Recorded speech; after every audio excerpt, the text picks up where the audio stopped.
1 subscribe করুন, bell বাটনে click করুন।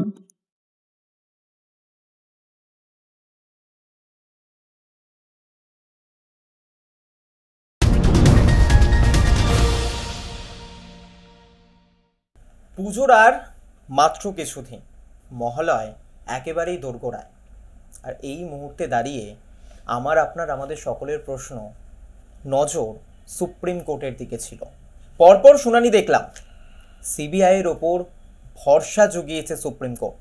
কিন্তু তিলোত্তমার মা বাবা কি বলছে, নির্যাতিতার পরিবার কি বলছে তিলোত্তমার বন্ধুরা, সহপাঠীরা, সমস্ত বিষয় নিয়ে আলোচনা করব। ক্রসকিউর আরও একটি পর্বে আপনাদেরকে স্বাগত। আমি সৈকত রয়েছে আপনাদের সঙ্গে, এবং আজকে আমাদের ক্রসকিউর পর্বে যে বিশেষ অতিথি রয়েছেন সুদীপ্তা রায়চৌধুরী, সমাজকর্মী, বিজেপি নেত্রী বলে পরিচিত। সুদীপ্তাদিকে আমরা বহু আগের পর্বে পেয়েছিলাম, এবং তার সঙ্গে রয়েছে অধ্যাপক তথা রাজনৈতিক বিশ্লেষক ডক্টর বিশ্বজিৎ দাস। দুজনকেই স্বাগত ওয়ানে।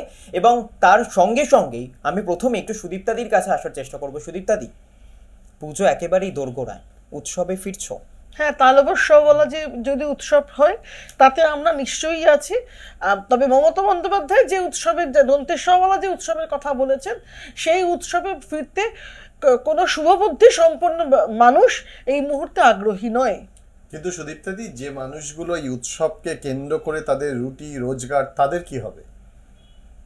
আমি এই সত্যকে অস্বীকার করছি না, কিন্তু যে কোনো কিছুর সঙ্গে যারা মনের যোগ থাকে, আমার যদি মন ভালো লাগে তাহলেই আমরা বাজারঘাট করি, আনন্দ করি, জিনিস কিনি। আমাদের তো কোনো মন ভালো নেই, আমরা তো মিটিং মিছিল, আজও আমরা মশাল নিয়ে হাঁটছি। তো এইরকম অবস্থায় আমাদেরকে মন থেকে তো আসছে না। কিন্তু তাদের তো পেটের জোগাড় দেয় এই উৎসব। তার মানে বাংলার কি অর্থনৈতিকটা এমন জায়গায় এসে দাঁড়িয়েছে যে মানুষ যদি দুর্গাপুজো উৎসবে না হবে, দুর্গাপুজো যদি না হয়, ফিনান্সিয়ালি বাঙালি এইটুকু, এমনি তো পরিযায়ী শ্রমিক তো হয়েই গিয়েছে, আমরা জানি। আমি এইটুকু, না হলে তার চলবে না, বা সেটা যদি ছোট করে হয় তাহলেও মানুষ বিপদে পড়ে যাবে। এটা বোধহয় সত্য নয়। হ্যাঁ, মানুষের নিশ্চয়ই কিছু ভালো হলে, নিশ্চয়ই কিছু ভালো হতো। আজকে যদি তিলোত্তমা বলে আমরা যাকে সম্বোধন করছি, সেই ভদ্রমহিলা যদি তার পরিবারের সঙ্গে থাকতেন, তিনি যদি আমাকে চিকিৎসা দিতেন, আমার ট্যাক্সের টাকায় তিনি পড়াশোনা করেছেন, তিনি যদি আমাকে চিকিৎসা দেওয়ার জায়গায় থাকতেন, তাহলে জিনিসটা নিশ্চয়ই আমরা এই কথাটা বলতাম না। আমরা তো দুবেলা খাই, কিন্তু যারা এই উৎসব থেকে দুবেলা খাওয়ার রসদ জোগাড় করেন, তারা কোথায় যান? তাদের কথা আমি সত্যি দুঃখ হচ্ছে, তাদের জন্য খারাপ লাগছে না, এমন নয়। কিন্তু আমি সেই সাথে আবার এক কথা বলবো, বাংলার অর্থনীতি এমনি জায়গায় এসে দাঁড়িয়েছে, একটা 5 দিনের অনুষ্ঠান যদি কোনো কারণে তার জৌলুস কমিয়ে দেওয়া হয়, তাহলে একজন মানুষের দুবেলার পেটের ভাত জুটবে না। মানে অর্থনীতিতে এমনি জায়গায় এসে দাঁড়িয়েছে, কারণ বাংলা এখন ইন্ডাস্ট্রি নেই। উৎসবে না ফিরলে কি বিচার তাড়াতাড়ি হবে? নিশ্চয়ই হবে না, একেবারেই তাড়াতাড়ি হবে না। বিচার জিনিসটা আবেগ দিয়ে হয় না। বিচারের জন্য প্রমাণ প্রয়োজন, তথ্য এবং তথ্যকে সাপোর্ট করা প্রমাণ প্রয়োজন। আমরা সকলে জানি, সারা পৃথিবী এখন জেনে গেছে যে প্রমাণ লোপাট হয়েছে এই রাজ্যে। প্রমাণ লোপাটের জন্য বহু বছর আমরা সারদা মামলা থেকে জানি যে প্রমাণ লোপাটের জন্য এই রাজ্যের আইপিএসরা, যাকে বলা যায় একেবারে অত্যন্ত সিদ্ধহস্ত, তারা প্রমাণ লোপাট করেছে। শুভেন্দু অধিকারও এই অভিযোগ করেছে স্বাস্থ্য দুর্নীতির উপর সরাসরি। আপনার নিশ্চয়ই মনে থাকবে, যে কোনো সুস্থ লোক, যে কোনো শুভবুদ্ধি সম্পন্ন লোক এই বিষয়ে কথা বলবে। কারণ মাথায় রাখতে হবে যে ঘটনাটা ঘটেছে, যেটা নিয়ে এত আলোচনা হচ্ছে, সেই ঘটনাটা কিন্তু শুধুমাত্র একটা রেপ বললে আসল জিনিসের থেকে কিন্তু নজর ঘুরে যাবে। যারা প্রমাণ লোপাট করলো, সিবিআই তাদের শাস্তি দিতে পারবে তো? আমাদেরকে তো আশা রাখতে হবে, আমাদেরকে তো ভরসা রাখতে হবে। সিবিআই আমাদেরই দেশের সর্বোচ্চ। একসময় আজকে এই রাজ্যে যিনি মুখ্যমন্ত্রী, সেই মাননীয় ঘুরতেন আর সমস্ত ক্ষেত্রে বলতেন সিবিআই চাই। তো আজকে তো সিবিআই হচ্ছে। এবার ওই যে বললাম, প্রমাণ যদি লোপাট করে দেওয়া হয় তাহলে নিশ্চয় বিষয়টা এগোবে, তদন্তটা লম্বা হবে। তবে আমরা ভরসা রাখছি। সিবিআই এর উপর আপনাদের ভরসা রয়েছে, এটা মানছে? একদম 100% রয়েছে। ভারতবাসী হিসেবে প্রত্যেকে সিবিআই এর উপর ভরসা রাখা উচিত। কিন্তু এই সিবিআই তো রাজ্যে একাধিক তদন্তের একেবারে। ক্ষেত্রে ব্যর্থ হলো? আমি তো একটু আগেই তার কারণটা উল্লেখ করবো, এই প্রশ্নটা আসার আগে আমি এটা উল্লেখ করে দিয়েছিলাম যে যে আমাদের রাজ্যে প্রমাণ লোপাট করার জন্য আইপিএস দেরকে প্রাইস পোস্টিং দেওয়া হয়, তো সে রাজ্যে সেই ক্ষেত্রে প্রমাণ লোপাট আগে তো সিবিআই আসবেই, তারা প্রতিটি ক্ষেত্রে কোর্ট মনিটর হচ্ছে, এইগুলি হওয়ার আগেই তো সব তিলোত্তমার ক্ষেত্রে সেই রিপিটেশন হবে না তো? হয়তো গেছেই, হবে না তো মানে কি? 14ই সেপ্টেম্বর যে ঘটনাটা ঘটেছে, 14ই আগস্ট রাত্রিবেলার মাফ কথা করবে, আপনি 14ই সম্ভবত আগস্ট, বলছেন। হ্যাঁ একেবারে। হ্যাঁ ভুল বলা হয়ে গেছে ওটা। 14ই আগস্ট রাত্রিবেলা যে ঘটনাটা ঘটেছে সেখানে এমনিতেই বলা হচ্ছে যে প্লেস অফ অকারেন্সের ক্যারেক্টার চেঞ্জ করে দেওয়া হয়েছে, চরিত্র পরিবর্তন হয়েছে, এবং কি আশ্চর্য লেখা হয়েছে, উইলফুল রেপ, মানে ভদ্রমহিলার ইচ্ছানুযায়ী তাকে ধর্ষণ করা হয়েছে, অথচ ধর্ষণের সংজ্ঞা হচ্ছে ইচ্ছার বিরুদ্ধে যৌন সংসর্গ। উইলফুল রেপটা কি জিনিস আমরা জানতে চাই, উইলফুল রেপ কিভাবে করতে হয় সেটা কি মাননীয়া বা তার পুলিশ একটু ব্যাখ্যা দিতে। সুদীপ্তাদি, আপনারাও তো চেয়েছিলেন যে পুলিশ মন্ত্রীর পদত্যাগ, স্বাস্থ্যমন্ত্রীর পদত্যাগ, পুলিশ কমিশনারের পদত্যাগ, পুলিশ কমিশনারকে অন্য জায়গায় অন্যত্র বদলি করা হলো, আপনারা খুশি? অন্যত্র বদলি করা হয়নি, অন দ্য কন্ট্রারি তার প্রমোশন সময়ের আগে তাকে প্রমোটেড করা হলো, তার প্রত্যেকের প্রাইস পোস্টিং হলো, কোথাও কোনো ডিমোশন হয়নি। এটাকে কি, এটা যদি বিচার হয় তাহলে এই বিচারকে প্রতি আমার প্রতিবাদ চলবে। নতুন পুলিশ কমিশনার পেয়ে আপনারা খুশি? মনোজ বর্মাকে পেয়ে? আমি জানি না, তিনি আগে কাজ করুন, খুশি হওয়া না খুশি হওয়া তো তার অ্যাক্টিভিটির ওপর, তবে অতীত ইতিহাস খুব একটা আনন্দিত বা উদ্বেলিত হওয়ার কোনো কারণ তিনি দিনের পর দিন তো আপনারা, করছে না। আমরা দেখেছি ধর্মতলায় ধর্ণা কর্মসূচি অবস্থানে ছিল, বিজেপি ছিল, বিজেপি নেতৃত্ব ছিল, সম্ভবত আপনিও ছিলেন, মশালাতে রাস্তায় বেরিয়েছেন আপনারা, কিন্তু এটা কি শুধুই তিলোত্তমার জন্য বিচারের দাবিতে লড়াই, না 2026 এগিয়ে আসার জন্য তার লড়াই? এই প্রশ্ন কিন্তু অনেকের। দেখুন, রাজনৈতিক দল তো হরিনাম সংকীর্তনের পার্টি দল খুলবে, এটা যদি কেউ ভেবে থাকে তাহলে সেই সরলমতির মানুষের সাথে আমি আলোচনায় বসতে রাজি নই।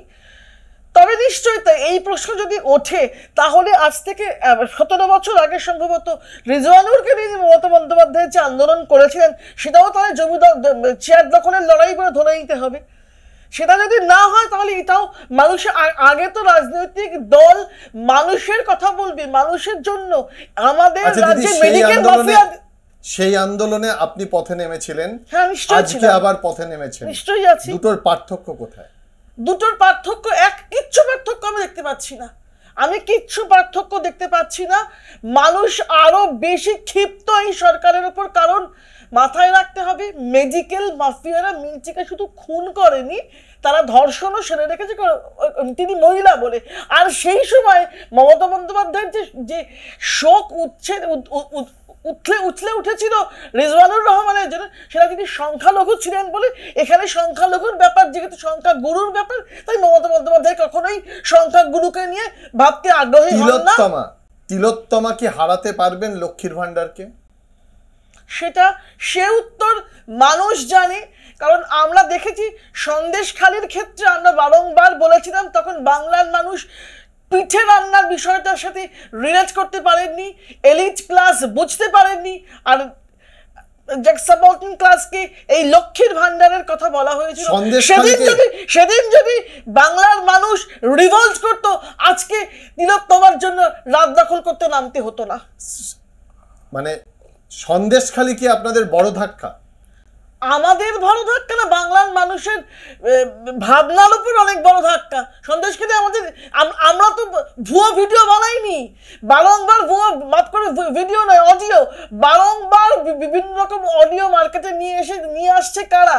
প্রশ্ন তো করছে সাধারণ মানুষই, যে কারোর কাছে যাচ্ছে না, অধীর বাবুর কাছে যায় না, শুভেন্দু বাবুর কাছে যায় না, দিলীপ দার কাছে যায় না, সুকান্ত দার কাছে যায় না, সব একজনের কাছে চলে যাচ্ছে, এক রকমারি ভুয়ো ভিডিও।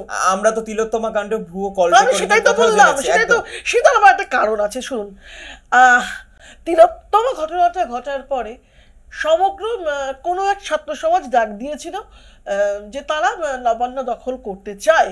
এবার এই নবান্ন দখল করার অল্প কিছু ডিক্লারেশনের পরে আমরা দেখতে পেলাম যে আমাদের রাজ্যের বাম এবং অতি বাম কিছু সংগঠন বারংবার তারা ডিক্লেয়ার করছে ফেসবুকে বা বিভিন্ন সমাজ মাধ্যমে যে এর সঙ্গে সত্য সমাজের কোনো সম্পর্ক নেই, এবং তারপরে যিনি ডাকটা দিয়েছে তাকে পুলিশ কাস্টডিতে রাখার টাকা যা যা করা সব করা হয়েছে। তো বাম বোধ হয় একটু পিছিয়ে যাচ্ছিল দেখে ইন্ডি জোটের স্বার্থে আমার মনে হয় বামকে একটু প্রাসঙ্গিক রাখার জন্য মমতা বন্দ্যোপাধ্যায় বামেরও একজন নেতাকে অযথা যে বিষয়ে তাকে সবাই জানে, সারা বাংলা হাসছে যে বিষয়ে তাকে কাস্টডিতে রাখার প্রয়োজনও নেই, এবং সে কথাও বলেওছেন মাননীয় বিচারক, তিনি জামিনও পেয়ে গিয়েছেন। আসলে বামকে উজ্জীবিত রাখার জন্য, বামকে প্রাসঙ্গিক রাখার জন্য, মানে সেখানে বঙ্গ বিজেপি একটা ইন্ডি জোটের গন্ধ পাচ্ছে। আমরা তাই দেখতে, মানে এর বাইরে আর কিছু কারণ হচ্ছে না, কারণ কাকুর কণ্ঠস্বরের মতো সেই সংশ্লিষ্ট ব্যক্তির কণ্ঠস্বর মিলিয়ে তবে তাকে নিয়ে যাওয়া যেতে, কাস্টডিতে নেওয়ার প্রয়োজন পড়লেও পড়তে পারতো। সেসব কোনো কিছু না করে তড়িঘড়ি তাকে গ্রেপ্তার করে বাম সংগঠনগুলিকে উজ্জীবিত করাচ্ছে আর কিছু হলো বলে আমার মনে হয় না। তিলোত্তমাকে কেন্দ্র করে যে আন্দোলন, যে নাগরিক আন্দোলন, যেটা মাঝে মাঝে রাজনীতিতে কনভার্ট করার চেষ্টা করা হয়েছে, তার ডিভিডেন্ড কি বিজেপির থেকে বামেরা বেশি পাচ্ছে? দেখুন, ডিভিডেন্ড তোলার জন্য আমি অন্তত আমার মনে হচ্ছে না বিজেপি এই মুহূর্তে ডিভিডেন্ড তোলার জন্য পথে নেমেছে। একজন সেদিন রাতে আমাদের কৌস্তভ বাগচি, আমাদের সজল ঘোষ, আমাদের অগ্নিমিত্রা পল ওখানে ছিলেন, ওখানে পৌঁছেছিলেন, এবং পুরো দস্তুর তারা পরিবারের সঙ্গে ছিল পুরো রাত এবং সকাল অবধি।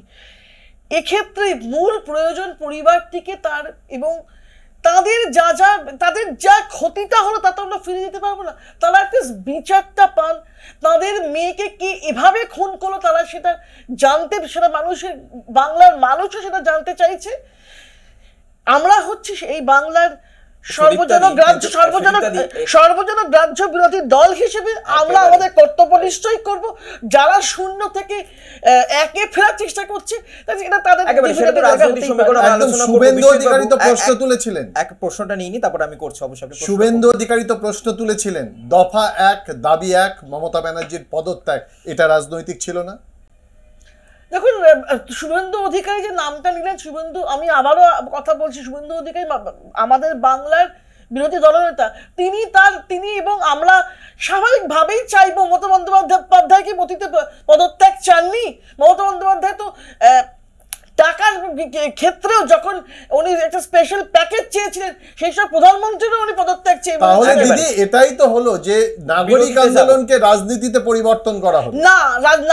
নাগরিকের মতো আন্দোলন করছে, প্রতিটা রাজনৈতিক দল তাদের মতো আন্দোলন করছে, যেটা আমরা নির্ভয়ার ক্ষেত্রে দেখেছিলাম, যেটা আমরা রিজওয়ানুরের ক্ষেত্রে দেখেছিলাম, নরসিংহ নন্দীগ্রামের ক্ষেত্রে দেখেছিলাম। শুধু সংখ্যাগরিষ্ঠের অভাব আমাদের, অরাজনৈতিক আন্দোলন সবটাই বুঝলাম। তবে সময় এই মুহূর্তে একটা ছোট্ট বিরতির, এই আলোচনাতেই থাকবো, এই প্রসঙ্গেই ফিরবো। আপনারা সঙ্গে থাকবেন প্লিজ।